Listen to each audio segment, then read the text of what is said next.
울산의 밤은 원래 조용했다. 겨울로 넘어가는 계절의 끝자락, 바람 한 점 없이 눅눅한 공기가 공연장 주변을 감싸고 있었다. 퇴근을 마친 직장인들, 먼 도시에서부터 차를 몰고 달려온 팬들, 학교를 마치고 엄마 손을 잡고 따라온 아이들까지 모두가 하나의 목적을 향해 모여들었다. 오늘 울산의 하늘을 가르는 이름, 김용빈. 그러나 그 누구도 몰랐다. 이 조용한 밤이 한 가수가 마이크를 내던진 단 한 번의 순간 때문에 한국 대중음악 역사에 길게 남을 날이 될 것이라는 것을. 무대가 시작되기 전까지 분위기는 그저 평화로웠다. 팬들은 야광봉을 흔들며 서로의 이름을 부르고 사진을 찍고 김용빈의 노래가 흐르는 플레이라인을 따라 조용히 따라 부르며 시간을 보냈다. 객석에서는 설렘 섞인 웃음이 터져나왔고 무대 뒤에서는 스태프들이 분주하게 뛰어다녔다. 조명, 음향, 무대 장치, 카메라 동선까지 하나도 빠짐없이 마지막 점검이 이어졌다. 모든 것이 완벽해야 한다. 오늘은 김용빈이다. 그 이름 세 글자는 이제 트로트 한 장르를 넘어 공연 산업 자체를 뒤흔드는 무게를 가지고 있었다. 드디어 조명이 꺼졌다. 공연장 전체를 감싸던 잔잔한 웅성거림이 한순간에 빨려 들어간 듯 사라졌다. 그리고 어둠을 가르는 첫 음이 울려 퍼졌다.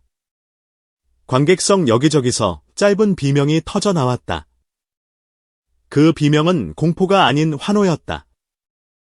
무대 중앙 상단에 설치된 대형 스크린에 김용빈의 실루엣이 떠올랐고 그의 이름을 외치는 목소리가 웅장한 사운드와 함께 울려 퍼지는 순간 객석의 공기는 완전히 달라졌다. 사람들의 심장 박동이 눈에 보이듯 한꺼번에 빨라졌다. 김용빈이 등장했을 때 울산의 밤은 이미 평소의 울산이 아니었다. 붉은 조명이 바닥을 가르며 그를 비췄고 그는 마치 전장의 장수처럼 천천히 걸어나와 중앙에 섰다. 첫 소절이 흘러나왔다. 낮게 깔린 그의 목소리는 평소보다도 더 거칠고 뜨거웠다. 마이크를 쥔 손에는 작은 떨림이 있었지만 그 떨림은 두려움이 아니라 폭발 직전의 에너지에 가까웠다.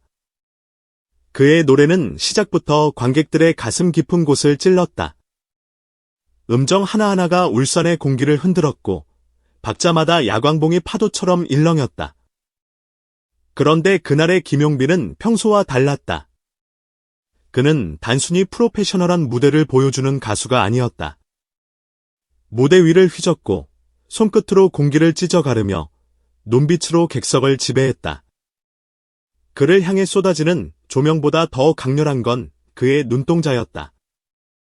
그리고 그 순간이 찾아왔다. 두 번째 곡이 끝나갈 무렵 갑자기 관객석 일부에서 웅성거림이 커졌다. 이어서 들려온 건 마이크의 거친 마찰음. 김용빈이 갑자기 노래를 멈추고 손에 쥐고 있던 마이크를 내려다보더니 그대로 무대 바닥 쪽으로 힘껏 내던져 버린 것이다. 쾅 하는 둔탁한 소리가 스피커를 타고 퍼져나갔다. 누군가는 비명을 질렀고 누군가는 숨을 삼키는 소리조차 내지 못했다. 그 순간 시간은 마치 슬로모션처럼 느리게 흘렀다. 서서히 내려가는 마이크. 그것을 바라보는 김용빈의 눈빛. 그 눈빛을 이해하지 못한 채 얼어붙은 수천 명의 관객. 누가 봐도 그것은 단순한 실수나 장난이 아니었다. 무대 위에서 마이크를 던지는 가수. 그것도 지금 가장 뜨거운 트로트 황제가. 하지만 진짜 충격은 그 다음에 찾아왔다. 마이크가 떨어지자마자 공연장을 뒤덮던 음악 소리가 갑자기 끊겼다. 조명이 하나둘씩 꺼지더니 무대 위는 믿을 수 없을 만큼 깊은 어둠 속으로 빠져들었다. 관객석에서는 긴 탄식과 숨죽인 정적이 동시에 튀어나왔다. 누군가는 말했다. 사고다. 누군가는 속삭였다. 이건 연출 아니야? 그러나 그 누구도 확신하지 못했다. 무대 뒤에서는 이미 비상이 걸렸다. 음향 시스템이 예상치 못한 오류를 일으킨 것이다. 끊어진 건 음악뿐만이 아니었다. 일부 인터컴까지 먹통이 되면서 스태프들끼리의 소통도 한동안 마비됐다. 계획에 없던 정전, 그리고 그 직전에 마이크를 내던진 김용빈. 그 조합은 무대를 통째로 불확실한 혼돈 속으로 밀어넣었다. 그러나 놀라운 건 그 혼돈의 중심에 서 있던 김용빈이었다.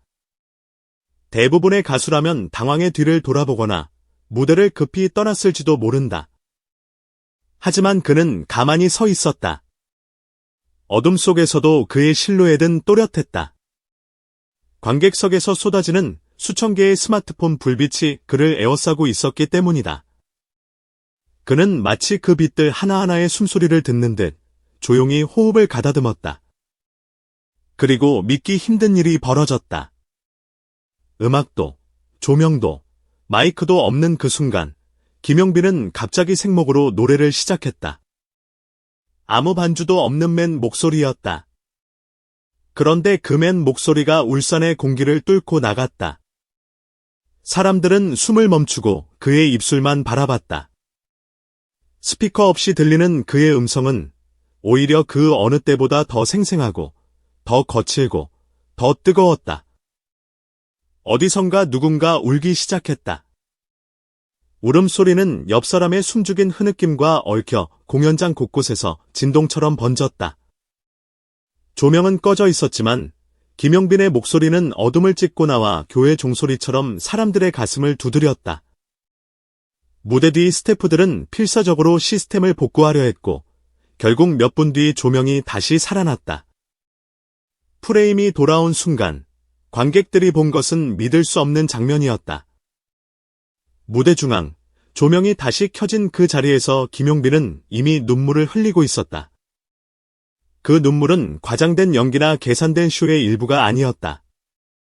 입술은 떨리고 있었고 눈가에는 쏟아지다만 눈물이 번들거렸다. 그는 관객을 향해 한 걸음 다가서더니 마이크가 없음에도 계속해서 노래를 이어갔다. 다시 돌아온 사운드는 그의 맨 목소리를 손상시키기는커녕 오히려 그 울림을 더 크게 증폭시켰다. 그 순간 관객들은 직감했다. 오늘 이 무대는 단순히 사고를 수습한 공연이 아니라 새로운 전설의 시작이라는 것을. 실시간 검색어는 순식간에 뒤집혔다. 공연장 밖으로 나온 몇몇 관객들이 떨리는 손으로 SNS에 글을 올리기 시작했다. 마이크 던진 김용빈, 울산 공연 대혼돈, 조명 꺼진 무대에서 생목 라이브, 이런 단어들이 타임라인을 뒤덮었다.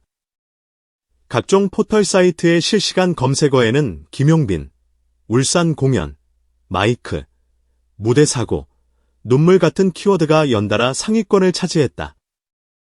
일부 언론사는 공연이 끝나기도 전에 긴급 기사 작성을 시작했고 몇몇 온라인 커뮤니티에서는 이미 그날의 무대를 두고 갑론을박이 벌어지고 있었다.